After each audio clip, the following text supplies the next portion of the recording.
43 revenue ജില്ലാ കലോത്സവം പുരോഗമിക്കുകയാണ്. ഇതിൻ്റെ 3-ാം ദിവസത്തിലേക്ക് കടന്നിരിക്കുകയാണ്. ഇപ്പോൾ ഞാൻ മീഡിയ സെൻ്ററുള്ളത്, മാധ്യമപ്രവർത്തകരൊക്കെ വളരെ തിരക്കിട്ട പണികളിലാണ്. നമുക്ക് അവരുടെ ഒന്ന് പരിചയപ്പെടുത്താം, കലോത്സവത്തിൻ്റെ വിശേഷങ്ങളൊക്കെ ചോദിക്കാം. തീർച്ചയായിട്ടും. കാരണം കലോത്സവം ജനങ്ങളിലേക്ക് എത്തിക്കുന്നതിൽ മുഖ്യ പങ്ക് വഹിക്കുന്ന ആളുകളാണ് ഇവരെല്ലാം.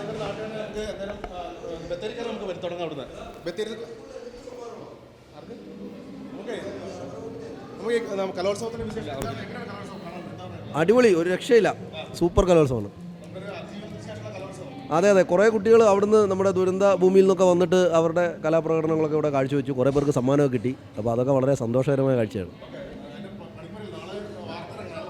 അതെ അതെ അതെ, വലിയ തിരക്കിലാണ് ഇപ്പോൾ ഉള്ളത്. കലോത്സവം ഗംഭീരമായിരുന്നു, ഒരു ഉത്സവം തന്നെയാണ്. പതിവ് പോലെ തന്നെ അല്ലറ ചില്ലറ. 25 വർഷം മാധ്യമപ്രവർത്തനമാണ്. 31 വർഷമായി ഈ മേഖലയിൽ തന്നെ. പക്ഷേ കുഴപ്പമില്ലായിരുന്നു, കലോത്സവം കുഴപ്പമില്ല. പിന്നെ പതിവ് പോലുള്ള ചെറിയ ചെറിയ ഒരു പ്രശ്നങ്ങൾ എല്ലായിടത്തും ഉണ്ട്, അത് എല്ലായിടത്തും മുഴച്ചു നിൽക്കുന്നതാണ്. അത് ഇനിയും തുടരും. പക്ഷേ കുഴപ്പമില്ലാത്ത നല്ല രീതിയിൽ പോകുന്നുണ്ട്.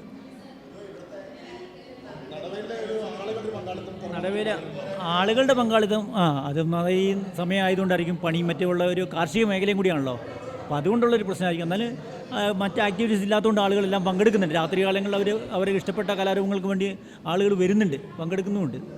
എന്തായാലും നമ്മുടെ കുറച്ച് ജൂനിയറായ കുറേ മാധ്യമപ്രവർത്തകർ പുറകിലുണ്ട്, നമുക്ക് അവരൊക്കെ ഒന്ന് പരിചയപ്പെടാം. എന്തൊക്കെയാണെന്ന് നോക്കാം. നമ്മുടെ ജിൻസാണ്, നമ്മുടെ സുഹൃത്തൊക്കെയാണ് ജിൻസ് വയനാട് റിപ്പോർട്ടറൊക്കെയാണ് കൽപ്പറ്റ. അടിപൊളിയാണ്. ചരിത്രത്തിൽ ആദ്യമായിട്ടാണ് വയനാട്ടിൽ ഈ നടവയലിൽ കലോത്സവം നടക്കുന്നത്. അതിൻ്റെ ഒരു ആവേശവും ആഹ്ലാദമൊക്കെ നമുക്ക് ഇവിടുന്ന് കാണാൻ പറ്റുന്നുണ്ട്. എന്തായാലും അടിപൊളിയാണ്. ഇപ്പോൾ കളർഫുള്ളായിട്ടുള്ള മത്സരങ്ങളാണ്, ജനപങ്കാളിത്തമുണ്ട്, കലാ ആസ്വാദകർ തന്നെ കൂടിയെത്തുന്ന ഒരു കാഴ്ചയാണ് കാണാൻ. അതെ അതെ അതെ. നമ്മുടെ ഇപ്പോൾ ഹാഷിം ചേരുന്നുണ്ട്. ഹാഷിം PTA നാഷണൽ മീഡിയൻ്റെ വക്താവൊക്കെയാണ്.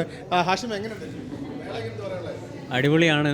ഞാൻ PTA ജസ്റ്റ് ലീവ് എടുത്തിട്ട് മറ്റൊരു മാധ്യമത്തിന് വേണ്ടി വന്നതാണ്. പക്ഷേ ഒരു 2-3 വർഷമായിട്ട് കലോത്സവ വേദിയിൽ നിന്ന് മാറി നിൽക്കുന്നുണ്ട്. അപ്പോൾ 2 വർഷം ഗ്യാപ്പ് കഴിഞ്ഞ് ഒരു കലോത്സവ വേദിയിലേക്ക് വരുമ്പോൾ നമ്മുടെ സ്കൂൾ കാലഘട്ടമൊക്കെയാണ് ഓർമ്മ വരുന്നത്. ഇപ്പോൾ പഴയ ഓർമ്മകളൊക്കെയാണ്. അന്ന് ഞാൻ അറബിക് കഥാപ്രസംഗത്തിനൊക്കെ മത്സരിച്ചിട്ടുണ്ടായിരുന്നു. അപ്പോൾ വീണ്ടും ആ ഒരു ആവേശമാണ് നമ്മളെ മനസ്സിലിങ്ങനെ ഓടിയത്. അതെ അതെ അതെ. ഞങ്ങൾ സ്റ്റുഡൻസാണ്. NMSM ഗവൺമെൻറ് കോളേജിൽ. അപർണ, നിഷാന, നന്ദന, അക്ഷയ. ഞങ്ങൾ ജേർണലിസമാണ് പഠിക്കുന്നത്, PG. അപ്പം ഇവിടെ നിൽക്കുമ്പോൾ നമുക്ക് എന്തെങ്കിലുമൊക്കെ ചെയ്യാൻ പറ്റും എന്നൊക്കെ തോന്നുന്നുണ്ട്. അതെ, എഴുതാനുള്ള ത്വരയൊക്കെ വരുന്നുണ്ട്.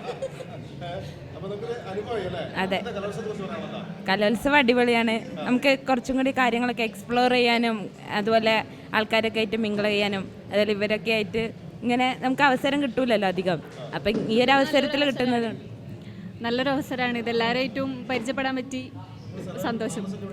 ഞങ്ങൾ രണ്ടുപേരും വയനാട്ടുകാർ.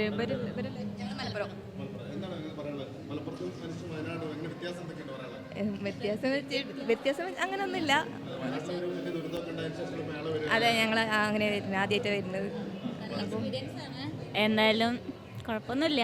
പിന്നെ മീഡിയക്കാരായിട്ട് ഇതാക്കാൻ പറ്റണത് നമ്മൾ വിചാരിച്ചതിനപ്പുറം ഇന്റേൺഷിപ്പിൽ കുറേ കാര്യങ്ങൾ ക്ലിയർ ചെയ്യാൻ പറ്റുന്നുണ്ട്. ക്ലിയർ ആക്കി തരുന്നുണ്ട് അവർ. എന്തായാലും വ്യത്യസ്ത അഭിപ്രായങ്ങളുള്ളത്. മേള വലിയ വിജയം എന്നാണ് ഇവർ പറയാനുള്ളത്. കാരണം ജനപങ്കാളിത്തങ്ങളൊക്കെ അടുത്ത ദിവസങ്ങളിലൊക്കെ ഉണ്ടാകുമെന്നാണ് ഇവർ പറയുന്നത്. എന്തായാലും മേളയുടെ വലിയ ഈ വാർത്തകൾ പൊതുസമൂഹത്തിലേക്ക് എത്തിക്കാനുള്ള വലിയ തയ്യാറെടുപ്പ് തന്നെയാണ്. നമ്മളിപ്പോൾ മധുവടം ചേരുകയാണ്. മേള കൊള്ളാം, മേള നന്നായിരിക്കുന്നു. നമ്മുടെ മേപ്പാടിയിൽ നടക്കേണ്ട മേളയായിരുന്നു. ഈ പ്രശ്നം കൊണ്ട് പെട്ടെന്ന് തട്ടിക്കൂട്ടി നടവലുകാർ ഒപ്പിച്ച മേളയായതുകൊണ്ട് നമുക്കതിനെ നല്ലതെന്ന് പറയാം. ഒരു കുറേ പരിമിതികളും പ്രശ്നങ്ങളൊക്കെ വന്നെങ്കിലും നന്നായിരുന്നു. അതിൻ്റെ പ്രധാന പ്രശ്നം എന്ന് പറഞ്ഞാൽ ഇതാണ്. അതായത് നമുക്ക് വൈത്തിരി ഉപജില്ലയിൽ നടക്കേണ്ടിരുന്ന മേള പെട്ടെന്ന് ഏറ്റെടുക്കേണ്ടി വന്നു എന്നാണ് എനിക്ക് തോന്നുന്നത്, മനസ്സിലാക്കിയത്. അതുകൊണ്ട് തന്നെ സംഘാടക സമിതിയൊക്കെ അവർക്ക് രൂപീകരിക്കാനൊക്കെ ഒരുപാട് ബുദ്ധിമുട്ട്. അതിലവർക്ക് ഈ പെട്ടെന്നെല്ലാം ചെയ്തതുകൊണ്ട് കുറേ പ്രശ്നങ്ങൾ വന്നു. പക്ഷേ ചെറിയൊരു നാട്ടിൽ നടക്കുന്ന ഒരു മേളയായതുകൊണ്ടൊക്കെ നമുക്ക് ക്ഷമിക്കാം. എന്തായാലും ഒരു മാധ്യമപ്രവർത്തകർ ഭയങ്കര തിരക്കില്ല. കാരണം വാർത്തകൾ ചെയ്യേണ്ട സമയങ്ങൾ അതിക്രമിച്ചുകൊണ്ടിരിക്കുക. എന്തായാലും ഈ മേളയുടെ വിശേഷങ്ങൾ അല്ലെങ്കിൽ മേള വളരെ മനോഹരമാണെന്നാണ് ഇവരൊക്കെ പങ്കുവെക്കുന്നത്. എന്തായാലും ഈ മീഡിയ സെൻ്ററിൽ നിന്നും മലനാട് വാർത്തകൾക്ക് വേണ്ടി CD ബാബുവിനൊപ്പം അരുൺ വിൻസെൻറ്റ്.